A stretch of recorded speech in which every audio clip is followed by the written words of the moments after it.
Hello नमस्कार, तुम्हा सगळ्यांचं आणखी एका नवीन व्हिडिओमध्ये अगदी मनापासून मी प्रियंका स्वागत करते।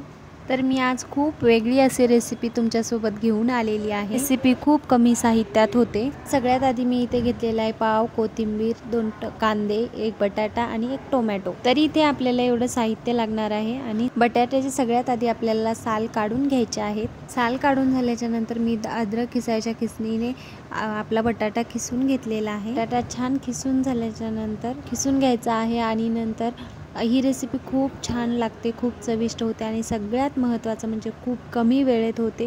तुम्ही ही रेसिपी मुलांच्या टिफिनसाठी देऊ शकता किंवा घरी सकाळच्या नाश्त्यासाठी करू शकता। इथे बटाटा खिसून झाल्याच्या नंतर ते 2 ते 3 वेळेस पाणी काढून टाकून स्वच्छ धुवून घ्यायचं आहे। मग एका भांड्यामध्ये मी घेतलेला आहे कांदा, टोमॅटो आणि त्यामध्ये आपल्याला घालायची आहे कोथिंबीर घालायची आहे आणि नंतर मग आपण जो बटाटा 2 ते 3 वेळेस स्वच्छ धुवून घेतला होता तो त्याच्यामध्ये बिलकुल पाणी न राहता स्वच्छ असा पिळून घ्यायचा आहे, कारण त्याच्यामध्ये थोडंसुद्धा पाणी नाही ठेवायचं आहे आपल्याला। आणि तो मग त्या कांदे बटाट्यामध्ये मिक्स करून घ्यायचा आहे आपल्याला आणि अगदी थोडंसं किंचितसं मीठ टाकायचं आहे आणि सगळं बॅटर एकदम मिक्स करून घ्यायचं आहे। मिक्स करून एकजीव झाल्याच्या नंतर त्याला आपल्याला 5 मिनिटं झाकून ठेवायचं आहे। झाकून ठेवल्यानं काय होईल, त्याला मीठ टाकलेलं आहे ना आपण, त्याला छान असं थोडंसं पाणी सुटेल, एकजीव होईल, कारण ते सगळं आणि सगळ्यांचे विटॅमिन एकत्र होतील। आणि मग आपल्याला घालायचं आहे 1 छोटी वाटी मी बेसन पीठ घेतलेलं आहे आणि चवीनुसार लाल तिखट घेतले, जिरे घेतलेत, तुम्ही ओवा घालू शकता। तुम्हाला अजून कुठले मसाले वापरायचे असतील तर ते सुद्धा तुम्ही घालू शकता। सुरुवातीला आपल्याला पाणी कुठलंही न वापरता हे सगळं बॅटर मिक्स करून घ्यायचं आहे। जे आपण पाणी सुटलं होतं त्याच पाण्यामध्ये आपल्याला बेसन पीठ मळून घ्यायचं आहे। जर तुम्हाला नंतर कमी पडलं तर तुम्ही वापरू शकता। इथे मला थोडंसं घट्ट पीठ वाटते त्यामुळे मी थोडंसं घेतलेलं आहे, 1 ते 2 चमच्याच्या सुमारात मी घेतलेलं आहे। तुम्ही तुमच्या क्वांटिटीनुसार घेऊ शकता। पातळही करू नका आणि जास्त घट्टसुद्धा नका करू, कारण हे बॅटर जे आहे ना ते आपले पाववरती लागलं गेलं पाहिजे।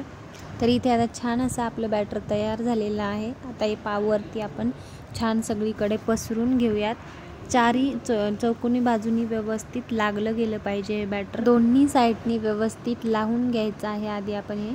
आणि खालून जर हात ठेवला तर हाताला चिटकून बसेल ते बॅटर, त्यामुळे काय करायचं आहे, खालून आपल्याला पाव लावायचा आहे दुसरा एक्स्ट्राचा आणि मग वरतून तुम्ही हे लावायचं आणि त्याच्यावरती आल्लात तुम्ही हे ठेवू शकता। बघू शकता मी कशी करते, तशा प्रकारे जर केलं तर अजिबात दुसऱ्या पावला हे चिटकणार सुद्धा नाही बॅटर आणि यालाच व्यवस्थित राहील।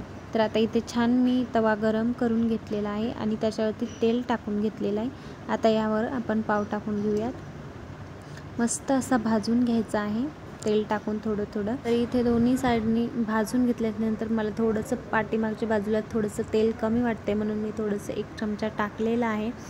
तर ही रेसिपी खूप छान लागते खायला आणि खूप कमी वेळेत होते, झटपट होते आणि तुम्ही मुलांना दिली तर मुलांनासुद्धा खूप आवडेल।